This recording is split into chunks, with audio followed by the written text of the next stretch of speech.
Don't come to my daughter's wedding, you monster. You don't want to ruin Lisa's wedding. And you don't need to know when it's happening. George got carried away and said such a thing. It was like when he didn't tell me about the school open day. How long will he keep repeating the same thing? They trembled with anger. Got it. But I replied briefly, knowing it's pointless to argue with a drunk. And in my mind, I whispered, "You'll regret this." George hasn't realized that things are not the same as before. Still in a good mood, he fell asleep snoring. My name is May Richards. I'm a 55-year-old housewife. Currently, I work part-time at a local factory, living with my husband George. We have one daughter. Her name is Lisa. She's living on her own while working as a professional after graduating from college. I'm really happy that she has grown up to be such a considerate and good girl, often checking in on us. As a parent, it makes me incredibly happy, but as a woman, I have a certain complex. It's the large burn scar on my face. Sometime after I got married, I encountered an accident scene. While waiting at the crosswalk, a car collided right in front of people on the opposite side. Gasoline started leaking from the car, and it seemed about to ignite any moment. The area turned chaotic. Then, I found myself instinctively running towards the scene. "Are you okay?" Recklessly, I dove into the accident site and helped someone who couldn't move. But then, I saw flickering orange flames before me. I honestly thought it was over, that I had to escape too. But the cries of a girl trapped under a bicycle brought me back to my senses. I couldn't give up just like that.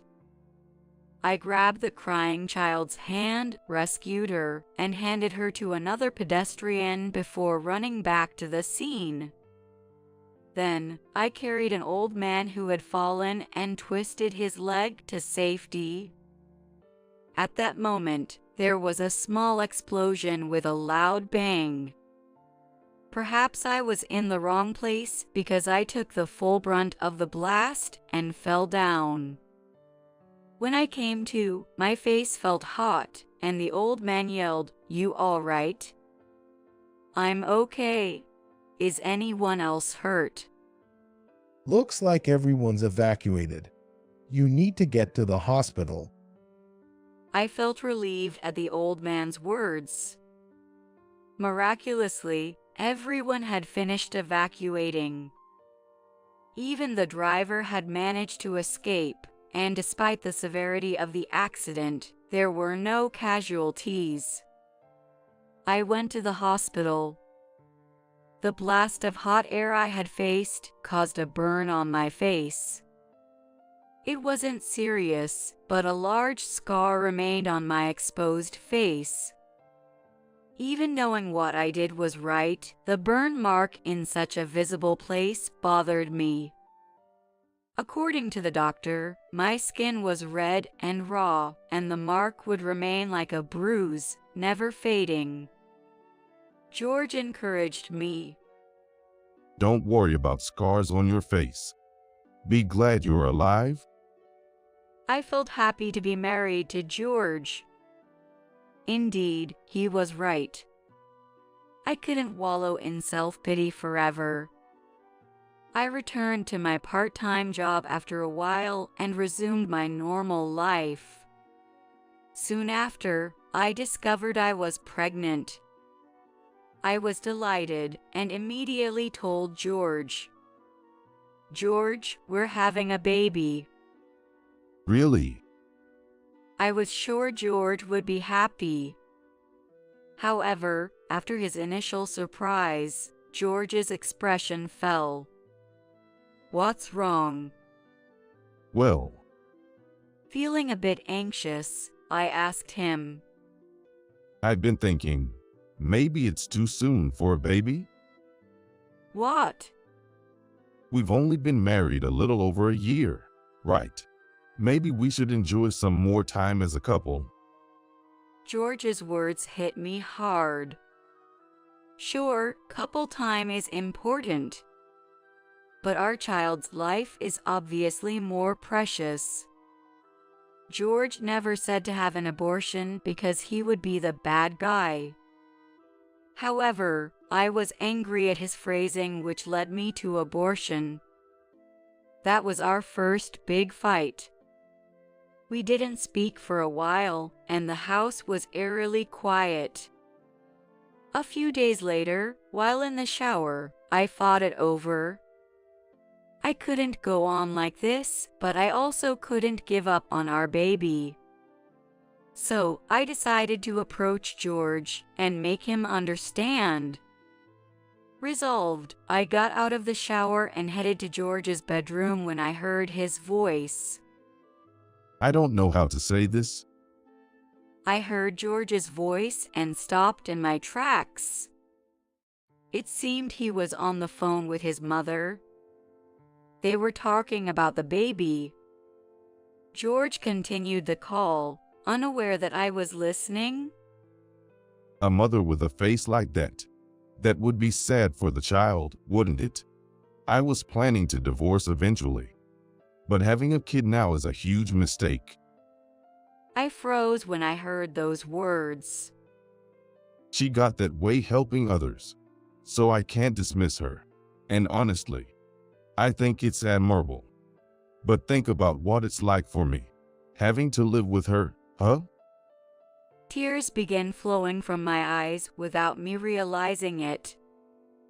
After all his kindness, to think he felt this way behind my back. If he wanted a divorce because of my scar, he should have done it back then. Quietly, I left the room. And then, I packed my things and left the house. But my parents' house is far away. With nowhere to go, I found myself in a park, wondering what to do next. Anyway, I'll head back to my parents' house in the morning. I'll need to spend the night somewhere since I've already showered and removed my makeup. Feeling embarrassed to go anywhere with my face like this was a new and shaming experience. May. That's when I heard George's voice. He had noticed I left the house and came looking for me. Instinctively, I grabbed my bags and tried to flee, but he caught up quickly. What are you thinking, leaving the house at this hour? George yelled at me. Come on, we're going home. He gently took my hand. I pulled away. What do you mean? You're ashamed of me, aren't you? George looked shocked at my words. The kid would be better off not being born, right? If that's what you think, you should have just said so. Tears streaming down my face, I pleaded with him. Hearing this, George sighed in frustration. That's true. But did you really accept that? You always think only of yourself. Think about our child, or even me, for once. Our arguments continued without resolution. I thought that if I backed down, things might settle, but I just couldn't bring myself to give up on having a child. I even considered raising the child as a single parent. However, when I mentioned divorce, George would say things like, "If we divorce, I'll take custody. How could you, with that face, take our child to kindergarten or school?" Which completely shattered my confidence. In the end, my desire to free myself was outweighed by my wish to have and raise the child. Feeling apologetic for being a mother with such a face, yet relieved and moved by the beauty of my daughter's face, I successfully became a mother. My daughter, named Lisa, grew up healthy and happy. George quickly became completely smitten with her charming smile. Despite having tried to persuade me to give up on having baby, he would say things like, "Meeting Lisa is the happiest moment of my life," which left me with mixed feelings of anger and joy. As a father, he was very involved with Lisa. However, his treatment of me worsened over time due to his excessive love for Lisa, and the difference in his behavior became more apparent. I will go to Lisa's kindergarten event. That's better, right? George attended all the kindergarten events and even did all the regular pickups and drop-offs.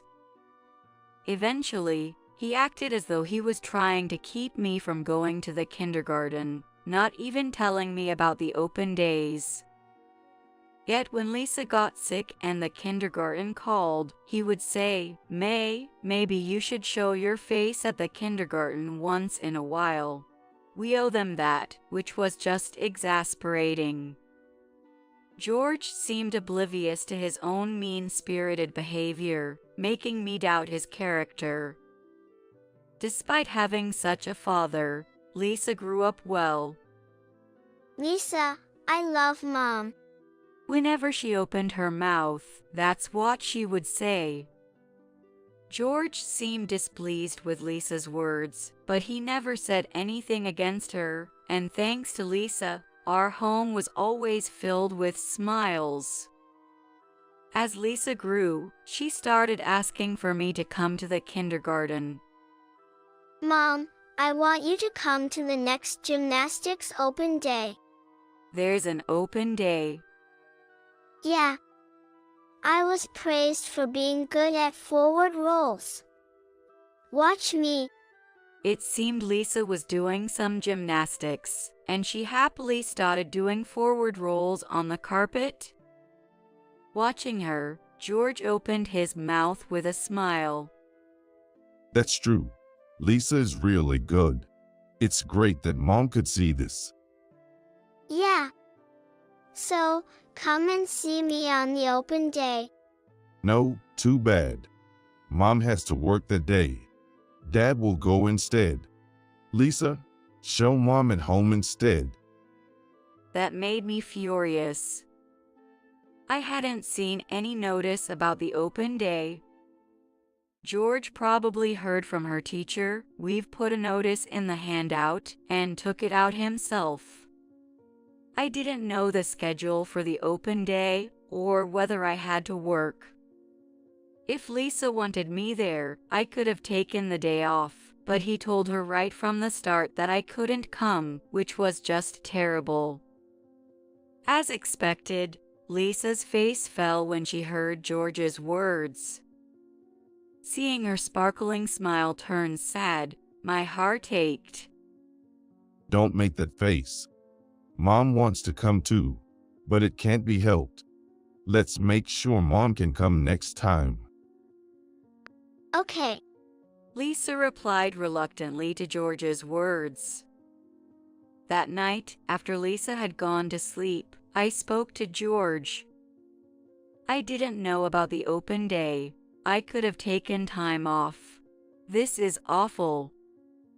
Don't be so mad. I thought if I told you, you'd want to go? But Lisa wants me there, doesn't she? I said this angrily to George. Tears began to well up. Lisa asked me to come for the first time. I desperately wanted to make that happen for her. Calm down. I hate to say this, but what will Lisa's friends think if they see your face? What if they get scared and Lisa gets bullied because of it? That's... You're saving other people's lives and ruining your own family. George spat out those words and left the living room, quitting his evening drink. Left alone, I broke down and cried, regretting for the first time that I had been involved in that accident. The same pattern continued afterward. Even when Lisa was in elementary school, George attended the open day and I wasn't allowed to go. Only at the sports day, I was able to sneak in to see her because there were so many people that nobody could recognize me as Lisa's mother. That was the only school event I was ever involved in. As she became a teenager, even George was told not to come by her, and ultimately, I couldn't properly watch her enjoy her school life. I resigned myself to thinking it was my fault. Dad was always there. But Mom, you're just not interested in me, right?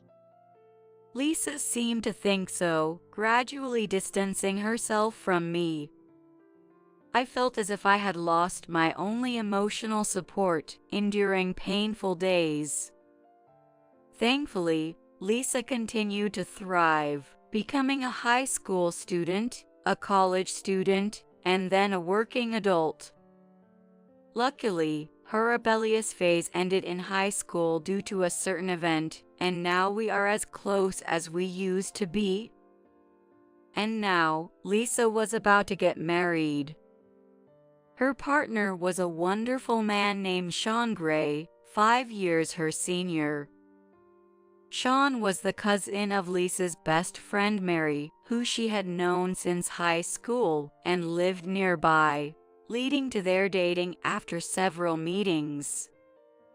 My boyfriend wants to come over to greet you. George responded to Lisa saying that, Of course. I have a duty to see what kind of man he is. Lisa and I just smiled wryly at his pompous attitude. Lisa also called out to me, Mom, you'll be there too, right? Of course, I'm looking forward to meeting Sean. Really? George interrupted our cheerful conversation. You shouldn't be there. What if it leads to a breakup? What do you mean? Why would it lead to a breakup? You know, with a mother who's scarred like. What if he finds out? George was tough on me but timid when it came to Lisa. He still tried to keep me away from Lisa's boyfriend because he didn't want me out. I don't think that's the case.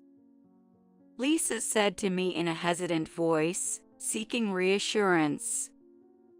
I wanted to meet Sean, but I thought if I insisted on my way now, it might upset George and cause problems during the marriage meeting.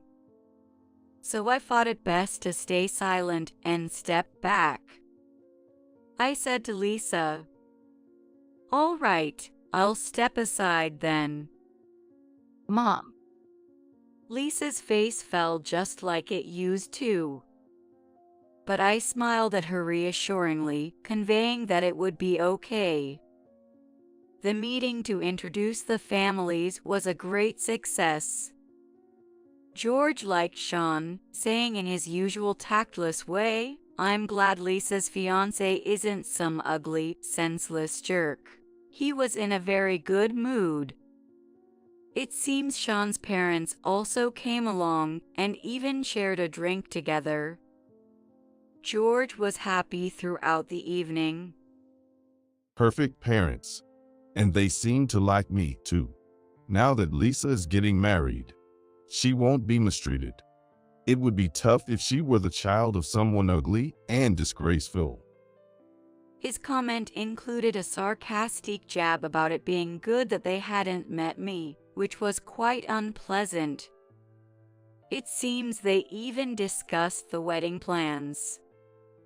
It was supposed to be just a greeting, but we managed a perfect meetup and even talked about the wedding. Oh, when is it? Don't come to your daughter's wedding, you monster. You don't want to ruin Lisa's wedding, do you? You don't need to know when it is. George got carried away and said such a thing. It was like when he didn't tell me about this school open day. I trembled with anger, wondering how long he would keep repeating the same behavior. Got it. But I replied briefly, knowing it was useless to argue with a drunk. And in my heart, I muttered, "You'll regret this." George hadn't realized that things were not the same as before. Still in a good mood, he soon fell asleep snoring. Then came the day of the wedding.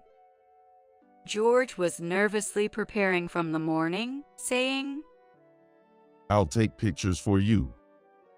Did he think I would be grateful for that? I just turned away, unimpressed. "What's up? Don't sulk. This is all for Lisa's happiness. If you step back, everyone will be happy. Just stay quietly at home today, okay?" With that, George headed off to the wedding venue. I watched him leave silently, but the idea of just staying home quietly as George suggested didn't sit right with me, so I headed out to a particular place. As I was nearing my destination, my phone rang. It was George.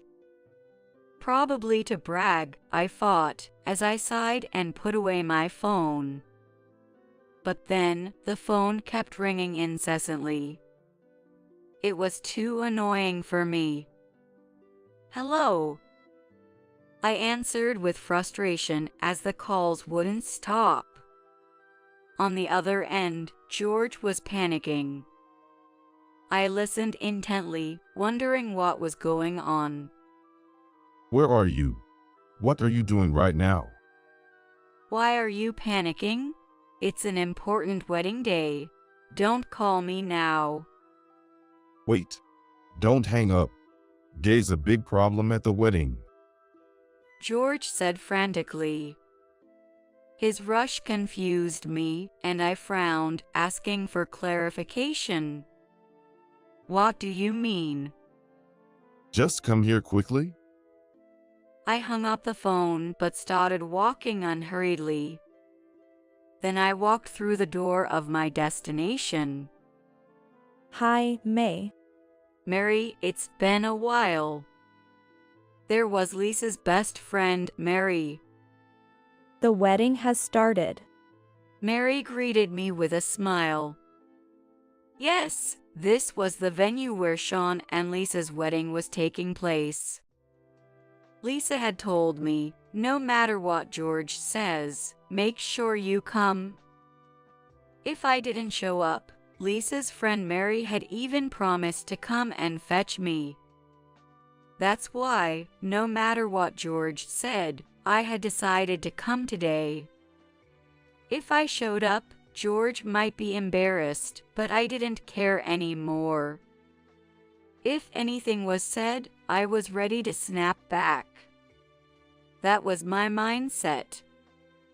And as I arrived at the venue with Mary and peeked into the hall, but I was surprised when I looked inside. There was George, right now in the spotlight. "What's happening?"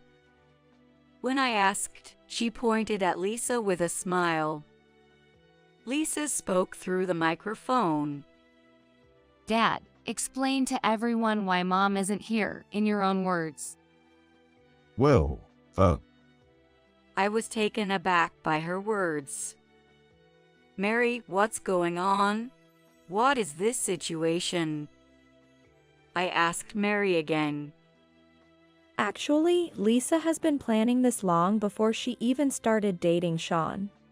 Mary said, smiling reassuringly at my confusion.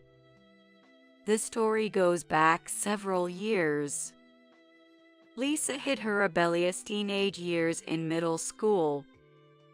Added to that, her frustration exploded because I had never attended a single school event, creating a big rift between us. George just watched gleefully and did nothing to mend our relationship. I was troubled by my relationship with Lisa and lived in a state of depression. However, a turning point came. When Lisa became a high school student, she said, "I want to bring a friend home." A friend, of course, your friends are welcome. They planned to study together from morning until evening. This was a first. However, while I was happy, I was also self-conscious about the scars on my face. But maybe it's better if I'm not at home? When I hinted at this, Lisa nonchalantly said, "It doesn't really matter." Encouraged by her words, I decided to go all out and prepare lunch and cake. Then the day arrived. Mary, this is my mom. The girl called Mary looked at my face and widened her eyes for a moment in surprise. I thought she was bothered by the scars, but I smiled kindly. "Mary, right. I'm Lisa's mom, May. We have similar names, don't we?" Yes, I'm Mary Murphy. Nice to meet you. Let's study. My room is this way. Lisa led a bewildered Mary to her room. Feeling I had made Lisa and Mary uncomfortable, I was disheartened. What if this caused a rift between Lisa and Mary? I wondered whether I should bring them tea or perhaps it would be better to leave the house, but just then Lisa, who had just gone into her room, yelled out, Mom, Wondering what was going on, I hurried to Lisa's room. There I found them, wiping away tears while laughing. "What's going on? Why are you both crying?" Then Lisa said, Mom, is it true that you got your facial scar from saving someone in an accident? "What?" I was taken aback by her sudden question. I had told Lisa that my burn was due to my own carelessness. Because George had said, "Don't say it was from helping someone." I agreed with him. I never thought it was anything special. I thought it wasn't something worth mentioning. But somehow, Lisa knows about it. While watching the serious faces of Mary and Lisa, I said, "Yes, but why?" It's true. Mary spoke before Lisa.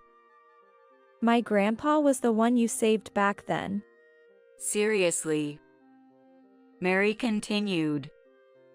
Her grandfather had the accident before Mary was born. Facing a burning car and unable to move because he had twisted his ankle, a young woman had come to his rescue. Later, when things calmed down, he wanted to return the favor but couldn't find her because the police wouldn't give out her personal information. All he knew was that she had gotten a facial burn at that time, and her name was May. The whole family thanked her for saving his life. My grandpa passed away last year, but he told me that story many times. I never imagined it was Lisa's mom. In our family, you're like a phantom hero. Mary said, wiping away tears. That's probably why she looked surprised and confused when she saw my name and scars. It was a miraculous meeting, and tears flowed from my eyes. I'm glad you became friends with Lisa. From then on, Lisa stopped keeping her distance from me. Mary frequently visited our home, and Lisa and I were also invited to Mary's home, where we all became close. Actually, I was already acquainted with Mary's cousin Sean and Sean's parents. I never expected Sean and Lisa to get married, but because of this connection, there was no reason for me to oppose their marriage. Later, Lisa realized that the reason I hadn't come to her kindergarten and school was because of George. Though he might have been a good father to her, she sensed from his words and actions that he was belittling me, thinking she wouldn't be able to have me at her own wedding. With that in mind, Lisa hid a voice recorder in the living room. The recorder captured George mocking me, which infuriated Lisa. That's why she decided to play it during today's opening movie. George must have been in a frenzy when he saw it, which is why he called me in panic. And with the end of the phone call and the opening movie, I ended up in the spotlight. Well, George was shrinking in front of the accusatory stares of Lisa and the guests, sweating profusely. I always wanted Mom to come. I'm shocked to find out Dad has always been telling her not to. Lisa, I did it thinking of you. For me. Whoever asked you to do that? Lisa exploded in anger, yelling at George. Lisa, calm down, okay? Today is your wedding day. Shun and all of Sean's relatives are here, too. George said, forcing a smile. At that moment, Sean's father stood up. Is what Lisa's saying true? We were told May couldn't join because she was sick. It's true, she had a cold. And even today, she's got a stomachache. She always falls ill at crucial times. Just then, May, let's go. Mary grabbed my hand and led me into the venue. Though I was pulled in, I walked proudly behind her. Mom? Lisa saw me and smiled happily. Why are you? George's voice carried over the microphone. With all eyes on me, George fumbled again through the microphone. My wife's facial burns were due to carelessness. She looks like a monster. But Sean and Sean's relatives, don't be scared. George was laughing, but I did not hide my face.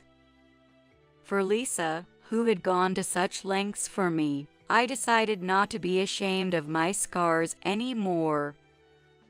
Even as everyone in front of me was exposed to his cold stares, George still treated me like a monster. Sean's parents and all the relatives were trembling with anger. If I may use Mary's words, I was their phantom hero. It felt proud to have people stand up for me and be angry on my behalf. Just fix this situation.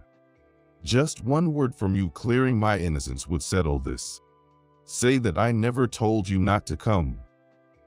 George turned away from the microphone and came over to whisper in my ear. How absurd. How can I clear suspicions when I'm not innocent? I took the microphone. I apologize for the disturbance, I said, bowing deeply. Just as Lisa said earlier, I could never attend Lisa's kindergarten or school events because my husband wouldn't allow me. Hey, you fool. George turned pale at my words. If being worried that Lisa might get bullied because of my facial scars meant I couldn't say anything. Mom. But Lisa was meeting Mary, and Sean changed my life for the better.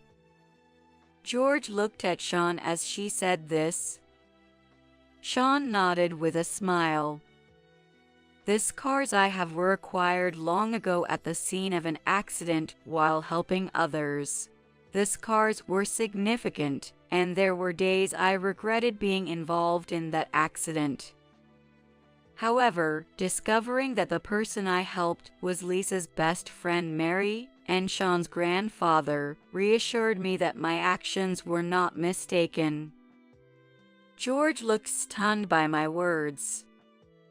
my husband has said harsh things to me, like I did something foolish or wasted my life by saving someone else.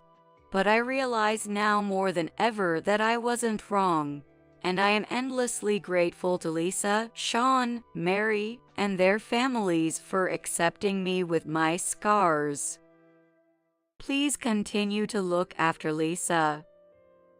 I bowed deeply again. Applause erupted from the venue. I apologized once more for involving everyone in this, and as I stepped away from the spotlight, the host smoothly transitioned us back into the wedding. May, please don't leave. Sean's father urged me to stay. Thanks to him, I was able to witness one of Lisa's most important moments for the first time. The heartless monster should leave.